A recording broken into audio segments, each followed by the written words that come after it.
And tonight on the Chargers Report, we'll look back at yesterday's season opener with the Raiders and find out what went wrong and right. And we'll look ahead to next week's game at Mile High Stadium against the Broncos. This is the Chargers Report.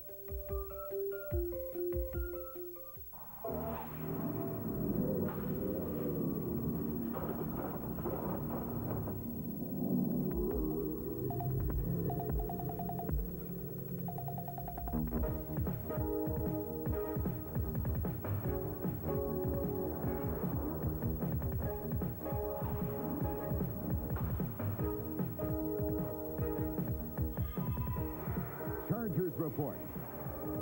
Tonight's show is brought to you by Oscar Mayer.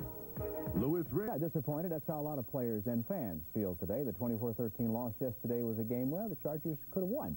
The defense played splendidly, but as Al Saunders is here to tell us, that's only 1/3 of the game, right, Coach? Yeah, there were a lot of coaches that were disappointed, too, after that game. You know, yeah, we left out the coaches. That's right. You get a little disappointed when you lose, don't you? There's a few guys on my staff that put in about 18 hours a day to try to get that thing done, and it was disappointing to lose, but it always is disappointing to lose, no matter what you lose in. But we certainly show that we have a lot of players, a lot of character, and a lot of heart on our football team, and you know, those guys aren't going to give up in 60 minutes of football. And you know, the Raiders are a very talented team, and we had a couple of opportunities to really win the game. It came down to the last series on offense and the last series on defense, and we just didn't hold them there on defense, and we didn't get a chance to come down the field and score on offense. But we're going to be a team that's going to be reckoned with, and a team that's going to be you know, a tough team to beat, because we're going to fight hard, and our players are guys that are not going to lay down in this game. Well, they did half right now, and see how that comes out. Take a look.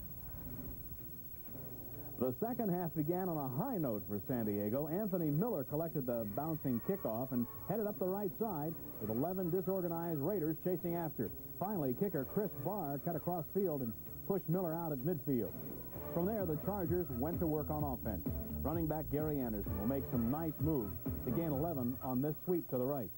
Getting a first down all the way out to the Raiders' 23. Looks like the Gary Anderson of old. But 4 plays later, the Chargers were still there with 2nd and 22 when Babe called his own number to gain 9 yards in a scramble. But the 16-yard line was as close as they could get, and Abbott once again was called on for the kick, this time a 33-yard attempt. It was true, 14-6 the score, San Diego still trailing.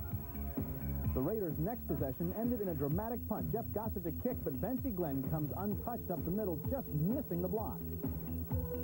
I missed it, flat missed it. That hurt. That could have been a key point in the game, you know, and those kind of plays that I like to make. I made it last year, but I didn't make it today, and I really think that hurt us. You know, I'm not going to put the blame on myself, but that's the kind of play I got to make. So next time I'll definitely make it. So starting from their own 35, the Chargers go first to Quinn Early, and the fleet rookie takes the end around 37 yards down the right side, all the way to the Raiders' 28-yard line. 4 plays later, though, on 4th and inches, Laufenberg keeps for a successful sneak to give San Diego new life at the LA 17. But from there, they started going backward thanks to a penalty and plays like this sack. But Ralph Majenko's punt put LA on their own 16-yard line. And a fine play here by Keith Browner pinned Marcus Allen back even farther as Browner drops the running back behind the line to end the 3rd quarter. The Raiders then went to trusty veteran Todd Christensen, and the tight end came through again with a 20-yard catch all along the middle and a first down in Charger territory. But the Charger defense dug deep. On first down, Bierlein goes back to pass. Everyone's covered, and David Brandon drags down the scrambling Raider for a short gain. A few plays later, linebacker Brandon again puts a fierce rush on Bierlein, forcing the young quarterback to misfire to Christensen and forcing a field goal. The 24-yard kick by Barr was good and increased the Raider lead to 11, 17-6. But the Chargers hung tough despite the debilitating heat. Lionel James takes a shovel pass from Babe and scoops up the middle 13 yards at the San Diego 35.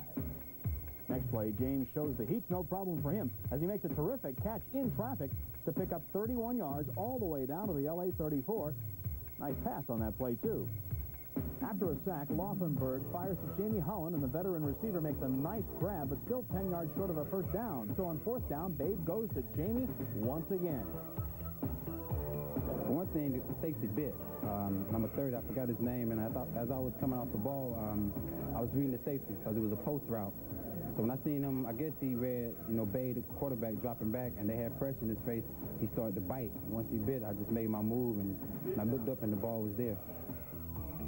But as time ran out, the frustrated Chargers could do no more, failing on 4th down from their own 1-yard line. The Raiders took the easy touch from there. 24-13 the final score, but these two teams and the NFL's two youngest coaches will meet again this year.